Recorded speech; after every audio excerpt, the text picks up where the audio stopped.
Glória a Deus. A graça e a paz do Senhor Jesus, amada igreja, amém? Abra comigo a palavra do Senhor em Mateus, no capítulo 26, a partir do verso 14, e depois nós vamos ler o Evangelho narrado por João, segundo João, capítulo 13, João 13, primeiramente Mateus 26, Mateus 26, verso 14. Amém? Então vamos lá. Então um dos 12, chamado Judas Iscariotes, foi ter com os príncipes dos sacerdotes e disse: que me quereis dar? E eu fui entregar-lhe. E eles lhe pesaram 30 moedas de prata. E desde então Judas buscava oportunidade para trair Jesus.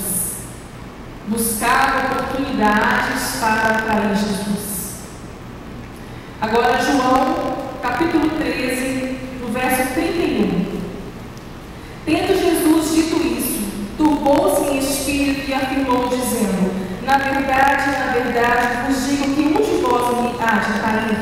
Então os discípulos olhavam uns para os outros, sem saberem de quem ele falava. Ora, um dos seus discípulos, aquele a quem Jesus amava, e estava reclinado no seio de Jesus. Então Simão Pedro fez sinal a este, para que perguntasse quem era aquele de quem ele falava. E inclinando-se ele sobre o peito de Jesus, disse: Senhor, quem é? Jesus respondeu: é aquele a quem eu der o bocado molhado. E molhado o bocado deu a Judas Iscariotes, filho de Simão. E após o bocado entrou nele Satanás. Disse, pois, Jesus: o que fazes, faz depressa. Em outras narrações do Evangelho, eles começam a perguntar também: porventura sou eu, Senhor? Porventura sou eu? E cada um perguntava: porventura sou eu? Feche os teus olhos. Feche os teus olhos. Faça a pergunta para o Senhor agora: porventura sou eu, Senhor? Judas buscava oportunidades para trair Jesus. Você pode falar isso? Porventura sou eu, Senhor? Senhor, fala conosco. Continue falando conosco. Nos revela a tua palavra, Senhor. Há corações aqui de terra boa, de solo bom, que a semente vai cair, vai germinar. Então, Senhor, fique à vontade. Trabalhe nesses corações, Espírito Santo, em nome de Jesus. Quando Jesus estava pregando, sempre havia uma multidão. E numa das vezes que essa multidão o apertava para ouvi-lo, ele se refere àquela multidão, se dirige para ele e diz aquela palavra do semeador, né? Há 4 tipos de solos. Como aqui tem 4 tipos de solos. Em qualquer lugar, 4 tipos de solos. Em qualquer momento, 4 tipos de corações. Há corações endurecidos. Já não sentem mais o pecado, já não se envergonham mais pela vida que está vivendo. Vem à igreja, faz tudo normal, toma um manto figurino, mas a coração está endurecido, a palavra não entra. Ela fica à beira do caminho, Satanás vem e rouba. Difícil. Esses corações é só o Espírito Santo mesmo para convencer. Somente o Espírito Santo. E eu peço a Deus que corações assim tenham oportunidades, como estão tendo agora, de se arrependerem e deixar a palavra entrar. Mas agora vocês também, que a semente cai entre as pedras. A pessoa recebe feliz a palavra, ela gosta da palavra, ela gosta de ir à igreja, ela gosta de ouvir a palavra, fica super feliz. A semente cai, até nasce. Só que as pedras representam a luta. A pessoa tem uma vida tão superficial, ela é tão crente de domingo e 6 dias no mundo, e crente domingo e 6 dias no mundo. Então, aquela superficialidade na vida cristã, acontece o quê? A sementinha que brotou, que ela recebeu com tanta alegria, quando vem a primeira luta, a primeira tempestade, morre, acabou, não tem mais.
A teologia da prosperidade está fazendo isso.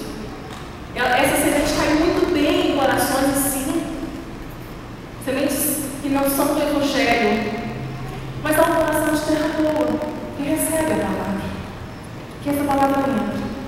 É um coração arrependido, é um coração conquistado, é um coração que tem sede de Deus. E há corações aqui, mas é só 25%, é só um quarto. Todos os corações, esses são um quarto. Que a semente vai dar 30, 60, 90, 30, 60, 100. Vai produzir. Deixa o teu coração aberto. Corações endurecidos, corações de pedras, corações de espinhos. Que essa palavra possa entrar no teu coração. Judas buscava oportunidades para dar Jesus. Nós não somos diferentes de Judas. Nós traímos Jesus todo dia. Na hora que acordamos, na hora de dormir. E quantas oportunidades nós aproveitamos para trair Jesus? E Judas fazia isso. Judas era apóstolo. Estava do lado de Jesus, ele teve um ministério com ele. Jesus orou a noite inteira para escolher os seus discípulos. Ele escolheu Judas.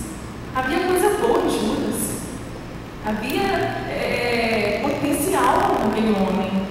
Tanto é que ele ficou sendo tesoureiro do grupo, né? Havia uma confiança muito grande sobre Judas.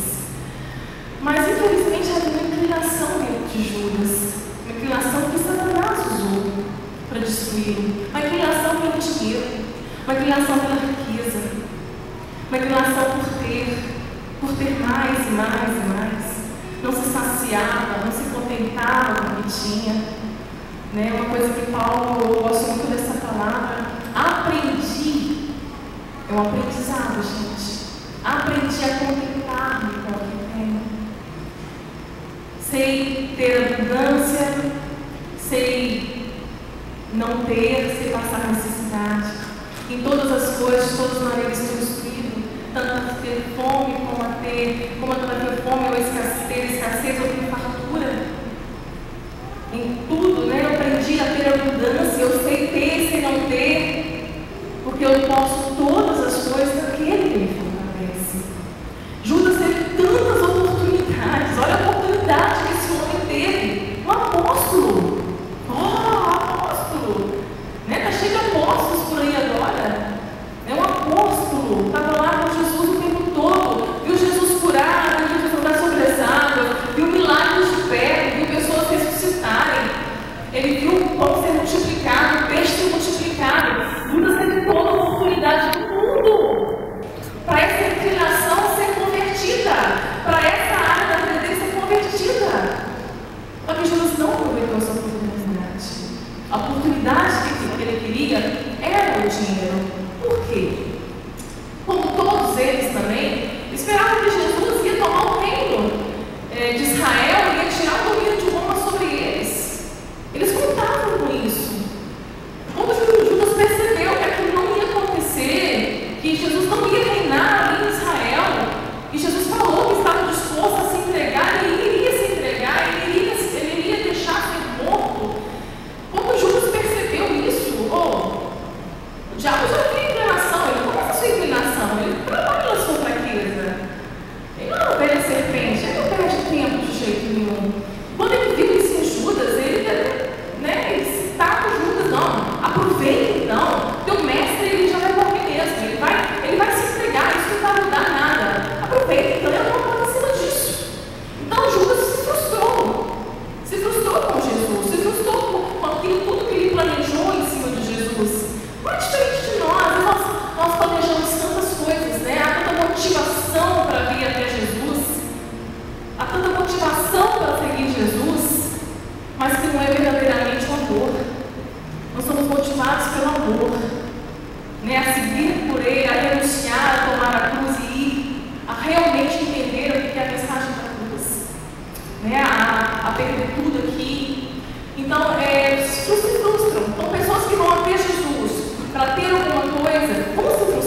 motivação mais é você nunca foi à cruz.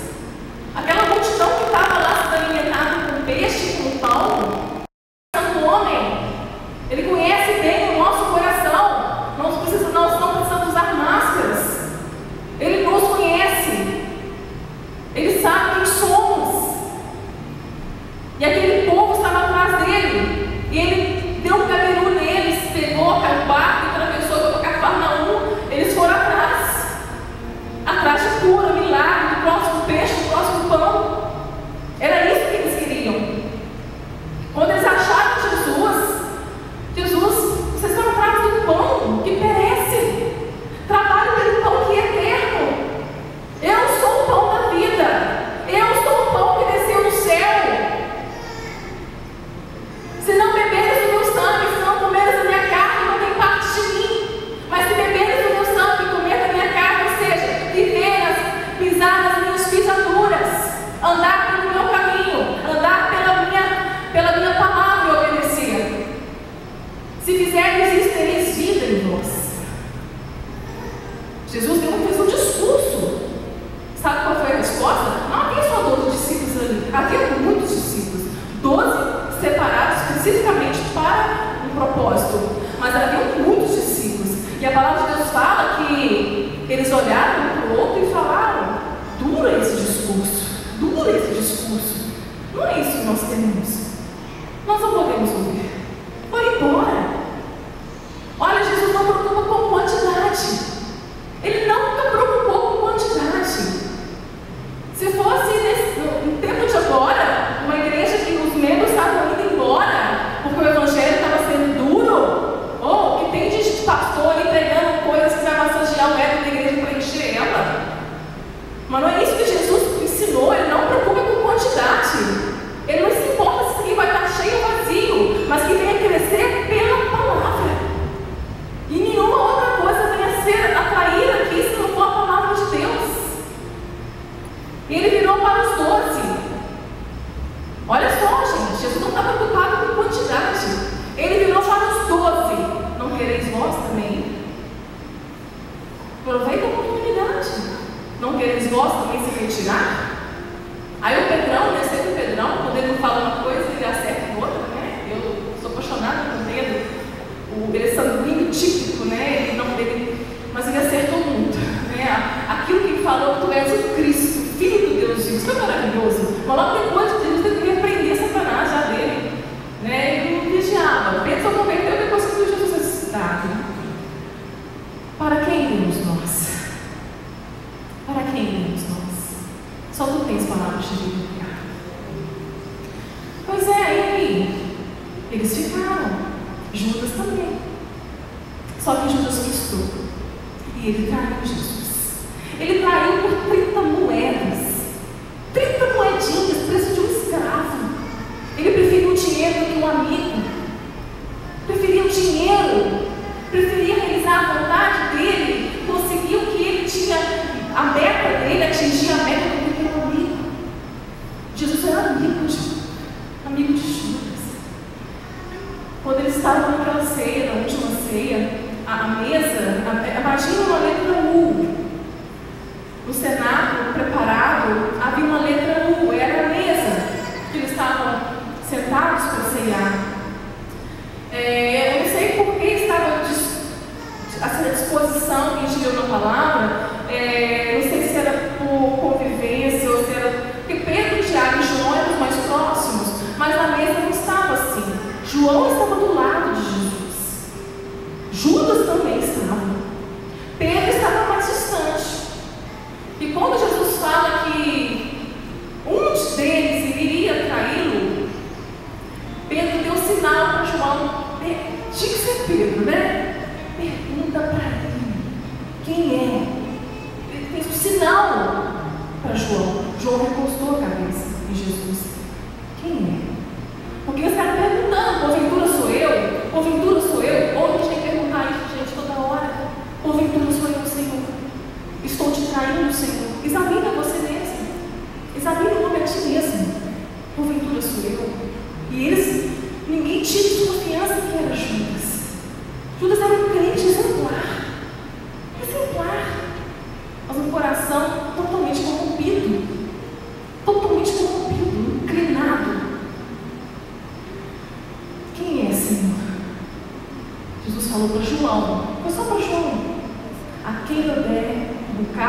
molhado, o vinho, este é o que vai me trair. Queridos, na cultura judaica, dar o bocado molhado é somente para um convidado de honra. Somente um convidado de honra recebia esse bocado molhado. Jesus sabia o que ia acontecer. Jesus sabia que Judas estava para fazer o que ele iria fazer.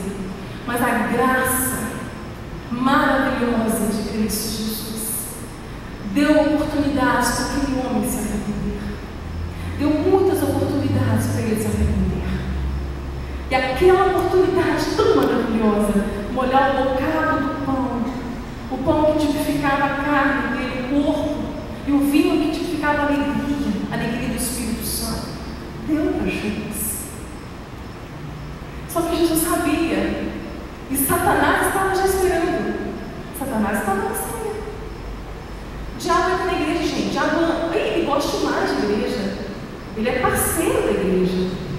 Ele é parceiro dessas igrejas que estão brincando com o Evangelho. Ele senta, assiste culto, ele prega, ele canta, ele gosta do louvor.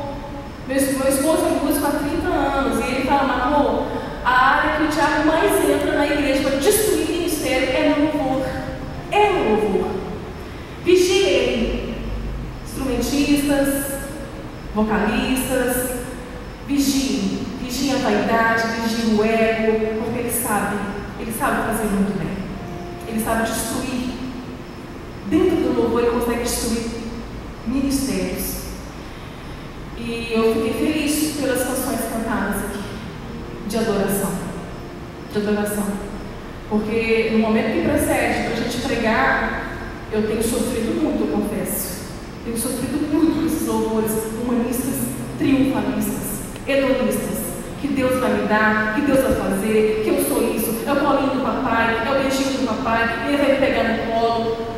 Uma coisa erótica entre Deus Altíssimo, o Rei do Universo, com o homem, como se Deus tivesse desesperado pelo homem. Deus é santo, santo, santo. Santo, santo, santo. Temos que adorá-lo nas nossas canções, discernir as letras do que estamos cantando, passar por um crivo bem rígido, bem cauteloso, se aquela letra não é uma heresia, porque a igreja vai atrás, a responsabilidade nas mãos de quem está ministrando o louvor, escolhendo os louvores é muito sério. Que os intercessores aqui orem por um grupo de louvor, orem para quem está cantando e tocando. Tem muitos instrumentistas que sobem para cantar e tocar mortos espiritualmente, mortos. No altar santo, precisamos vigiar. É trair Jesus. E quando então ele dá aquele bocado, Satanás ali esperando, Jesus viu que o coração dele era endurecido, que não entra nada. Jesus fala, faz o que tem que fazer, faça depressa. Satanás então entra em Judas e o conduz ao erro. Ele teve a oportunidade mais linda do mundo. Ele cometeu o erro mais grave. Ele traiu Jesus. Jesus foi para o Getsemane, momentos amargos no jardim de Getsemane. Enquanto ele termina aquela angústia, um momento muito importante, passa de mim este cálice, passa de mim este cálice, passa de mim este cálice, mas seja feita a tua vontade. Jesus não estava revendo a cruz, ele ia para a cruz. Por mais doloroso que fossem os chicotes, a humilhação, a vergonha, os açoites, a coroa de espinhos, os pregos, Jesus estava enfermo ali, os poros estavam dilatados, ele já suava sangue. O mestre, o rei do universo, o dono do mundo, o criador de tudo, Deus que se fez homem, estava enfermo naquele momento, 100% homem ali. Mas o que ele estava revendo com Deus não era a cruz. O que estava doendo em Jesus sentenciou ele e levaram ele uma tristeza até a morte, uma tristeza mortal. Era o cálice que ele iria tomar. Ele estava revendo com o Pai um cálice. Porque no contexto geral, quando a gente pega a palavra de Deus, o cálice da ira são as nossas transgressões, é o meu e o seu pecado. É isso que ele iria tomar. Como um Deus justo, santo, santo, santo, poderia perdoar pessoas como nós. Um Deus tão bom, perdoar pessoas tão ruins, tão más como eu e você. Como? Somente através do Filho. A sua justiça seria através do Filho. Um Deus justo e justificador. Nos justificou no Filho, mas Jesus teve que tomar o cálice da ira, tomar o meu pecado e o seu pecado, as nossas traições. Quantas vezes negamos Jesus nas faculdades de trabalho? Quantas vezes abandonamos Jesus? Traímos Jesus? Ao tomar o cálice, ele se fez pecado no madeiro. Ele se tornou maldito no madeiro. Era isso que Jesus estava vivendo. Porque pela primeira vez em toda a eternidade, desde o princípio, quando ele estava com o Pai, pela primeira vez, o Pai o abandona. O Pai o abandona. Deus meu, por que me abandonaste? O Pai não podia olhar para o Filho. Ele era pecado na cruz, maldito no madeiro. Era isso que Jesus revia, a comunhão. A comunhão que nós perdemos tão facilmente. Tão facilmente. Quantos aqui talvez ontem já não estava traindo Jesus nas suas internets, nos seus sites pornográficos, nos seus adultérios que estão casados, nas suas comunicações que são namorados, defraudando talvez a empresa onde trabalham, mentindo, não importando sua comunhão rompida pelo pecado. Era isso que Jesus vivia. Mas ele tomou. Ele saciou a justiça de Deus. E o Pai agradou um elo. O Pai agradou um elo. Ele nos amou tanto, para a glória dele, por amor a nós. Ele fez isso. Nos levou de volta para ele. Nos levou de volta para aquilo que ele tinha planejado desde a eternidade. Estávamos com ele o tempo todo. Estávamos o tempo todo com ele. Através do sangue de Jesus. Não há outro caminho. Não há mazelas. Não há barganhas. É pela cruz. É pelo estreito caminho. É pelo vivo caminho. É pelo vivo e novo caminho que foi aberto com o seu sangue. Com o seu sangue. Não podemos brincar mais de trair Jesus. Não há tempo mais de brincar, de abandonar Jesus. Porque não foi só Judas que errou. Pedro negou. E todos abandonaram. Todos abandonaram. Mas há uma diferença muito grande entre Pedro e Judas. Pedro arrependeu. Pedro arrependeu amargamente. Quando o galo cantou, houve um momento em que ele viu Jesus passando. Jesus humilhado, machucado. Houve um momento que Jesus olhou para Pedro. Os olhares dele se cruzaram. Aquilo teria sido muito doloroso para Pedro. Mas Pedro fez isso por medo. Medo. Quantas vezes nós servimos Jesus por medo de perder os nossos sonhos, ou as coisas não acontecerem, ou perder os nossos amigos, ou perder a vida que temos. Era medo que Pedro tinha. Mas Pedro arrependeu. Pedro arrependeu. Judas teve o remorso. O que veio sobre Judas foi culpa. A culpa tem destruído muitos, a alma de muitos. Onde não há arrependimento, há culpa. E quando não houver arrependimento, o diabo, como legalista, ele vai ser o teu acusador. A culpa é pesada. Arrependimento acontece de uma forma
vontade.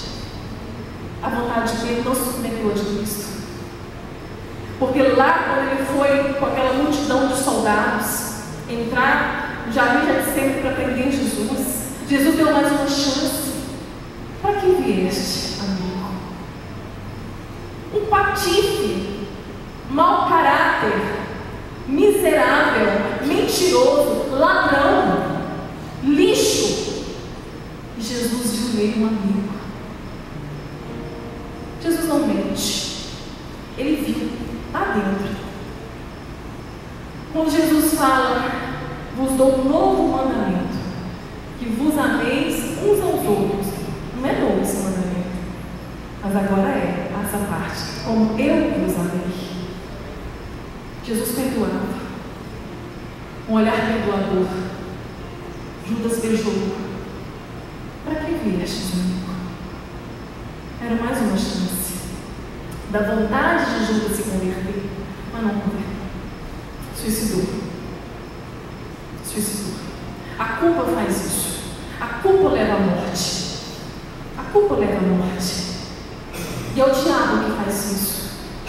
Se você se culpa, se liberte dessa culpa. É diferente de arrependimento. O arrependimento levou Pedro de volta para Jesus. Por 3 vezes ele negou. Por 3 vezes deu oportunidade para ele. Tu me amas, Pedro? Tu me amas, Pedro? Tu me amas, Pedro? Apacenta as minhas ovelhas.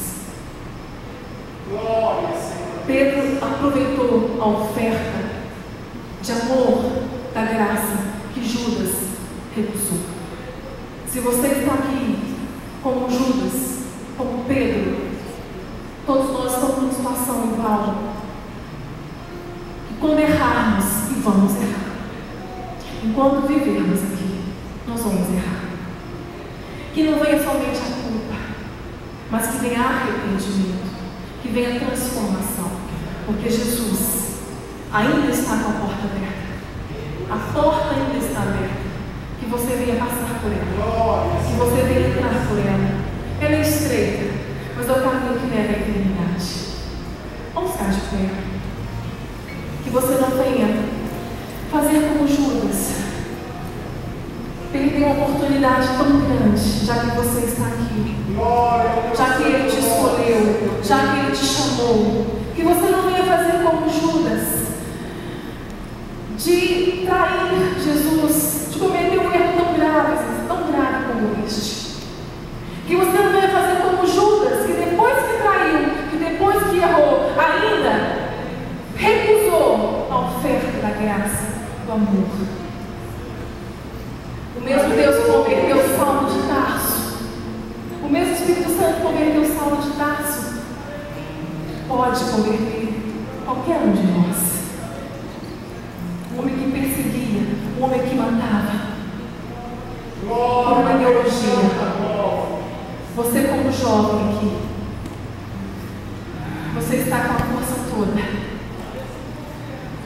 Eu traí Jesus muitas vezes. Eu traí Jesus muitas vezes. Eu vale de... Aos 13 anos eu comecei a trair Jesus. Mas eu voltava. Aliás, eu não pensava na igreja. Eu traía Jesus, ficava na igreja mesmo. Eu ia para as boates, dançava até 6 horas da manhã, de sábado para domingo. Minha mãe achava que eu estava dormindo na casa da minha prima. E dava 6 horas da manhã, nós chegávamos. E eu estava 8 horas da manhã na escola bíblica dominical. Eu dava um gabiru daqueles.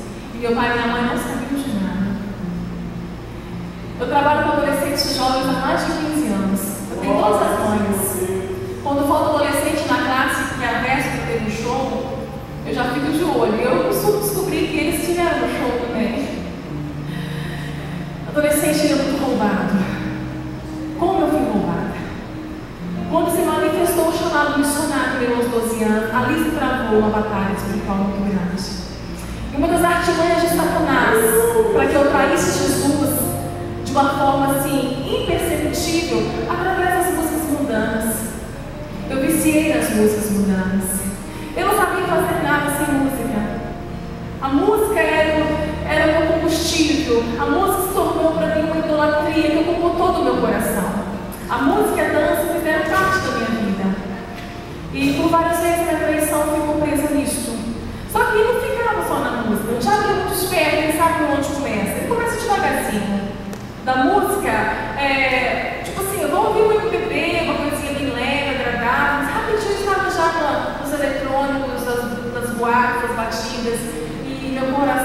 permitia que eu fosse para a boate. E assim foi a minha adolescência inteira. Aos 16 anos eu voltei. Aos 16 anos o chamado foi revelado específico para onde eu iria. Eu seria preparada no Jocum, jovens com uma missão. E meu chamado foi para a Albânia, o país mais pobre da Europa. Só que em todo tempo o diabo está ao redor. E eu caí em Jesus mais uma vez. Eu conheci um Nick, um rapazinho, 10 anos mais velho que eu. E nós nos apaixonamos. E eu pensei, eu levo esse cara para a igreja. Tranquilo. Só que quem saiu da igreja fui eu. E aos 17 anos de idade, noiva, grávida aos 2 meses, nós nos casamos. Sonhos todos roubados, projetos todos roubados.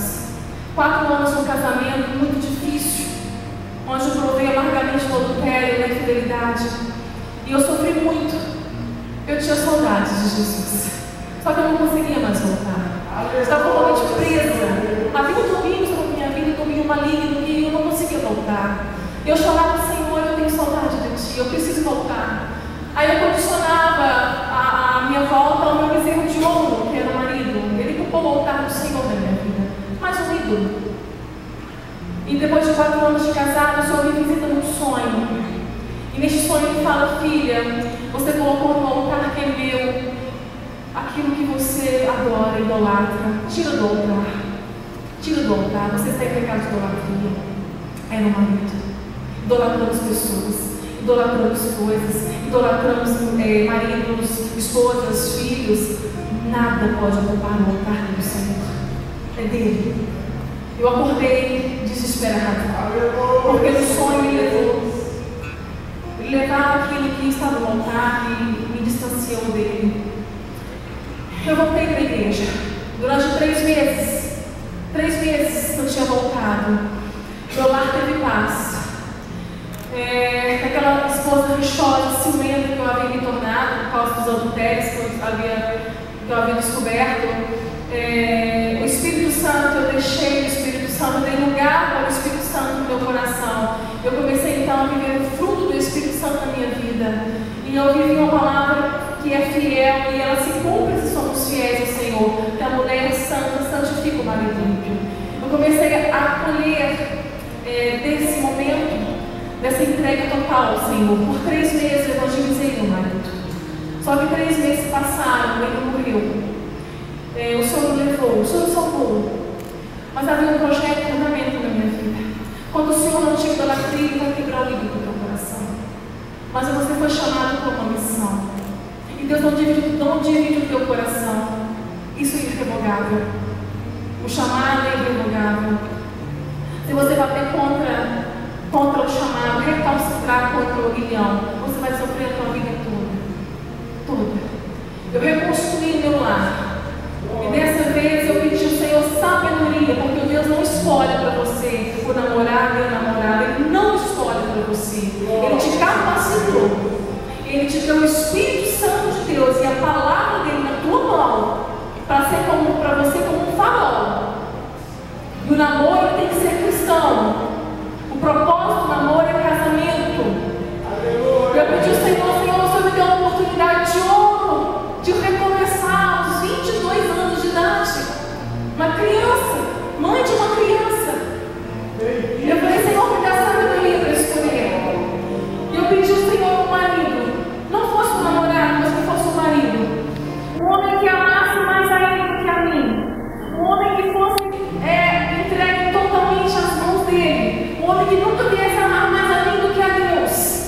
Que eu não viesse ocupar o lugar de Deus na vida dele. E jamais deixaria que ele ocupasse o lugar de Deus na minha vida, porque esse pecado eu não pequei mais. Um homem que amasse a família. Um rapaz que honrasse a mãe, porque ele me trataria bem. Um homem fiel, um homem temente a Deus. E eu encontrei o Alisson. E nós nos unimos numa aliança de amor. Minha esposa guerreira, que há 11 anos passa-se esse vale da morte, da sombra da morte comigo. Isso é maravilhoso. E você que está aqui ainda, que você não tenha traído Jesus escolha conjugal. Que você não venha trair Jesus nos seus sentimentos. Se você está fornicando, traindo Jesus na fornicação, pare. Rompa com isso. Porque o desejo cresce junto com o amor. E é muito propício que os jovens venham trair Jesus nessa área. Porque o desejo cresce com o amor. Foi Deus que fez. Mas rompa com o pecado. É pecado. Te separa de Deus. Teve momentos que eu e Alisson não podíamos nem nos encostar, nem beijar, porque sabíamos que nós não íamos conseguir. O amor era muito grande, o desejo também. Nós vencemos em oração. Vocês vão conseguir, vocês conseguem. Rompa, vale a pena. Entrega tudo para Deus. Converta todo o teu coração, as emoções, a tua mente e a tua vontade ao Senhor Jesus. Vale a pena servir o Senhor. Vale a pena entregar tudo para Ele. Feche os teus olhos. Abaixa a tua cabeça. Pergunta de novo, Senhor, porventura sou eu, Senhor? Porventura sou eu, Senhor? Oh, Espírito Santo. Glória ao teu santo nome. Oh, Espírito Santo. Venha convencer, Espírito Santo. São teus corações. Pai, que eu entrego nas tuas mãos, ó Deus, cada vida aqui. E teu Espírito Santo, que teve acesso aqui, ó Deus, a obra que ele começou, que ele venha continuar, Pai. Que as nossas vontades, motivações venham ser, meu Deus, convertidas ao Senhor. Que possamos amá-lo, Pai, com toda a nossa força, com todo o nosso entendimento, de toda a nossa força, Pai, com toda a nossa alma. Nós venhamos amar o Senhor de tudo, meu Pai, conforme é o Senhor, conforme o Senhor nos convocou para amá-lo, para adorá-lo acima de todas as coisas. Nos ajuda, Senhor, em nome de Jesus, cada jovem aqui, cada senhor, cada senhora, cada casamento, cada lar aqui representado, cada família, Pai, entregue nas tuas mãos. Essa igreja, Senhor, entregue nas tuas mãos. Abençoe os pastores aqui, a liderança, os ministérios. Conduza, Pai, essa igreja, a igreja do Senhor, é a tua noiva. Se ela estiver dormindo, desperta, Senhor. Desperta o sono, meu Pai, para que a tua igreja venha marchar nessa hora, meu Deus, na grande comissão, que nós possamos terminar, meu Deus, a grande comissão, meu Deus. Em nome de Jesus, levante aqui jovens, meu Deus, missionários, envie missionários, meu Deus, para terras estrangeiras, para onde os amigos já avançou, envie missionários aos muçulmanos, meu Pai, aos hindus, aos budistas, meu Pai, em nome de Jesus, levanta aqui homens e mulheres, jovens, cheios de força e coragem, ó Deus, para terminar, meu Deus, a grande comissão, meu Pai, em nome de Jesus. O mundo clama, Senhor, a igreja perseguida clama, Pai, neste momento. Ó Senhor, olha para nós, Pai. Tem misericórdia de nós, meu Deus. Assim nós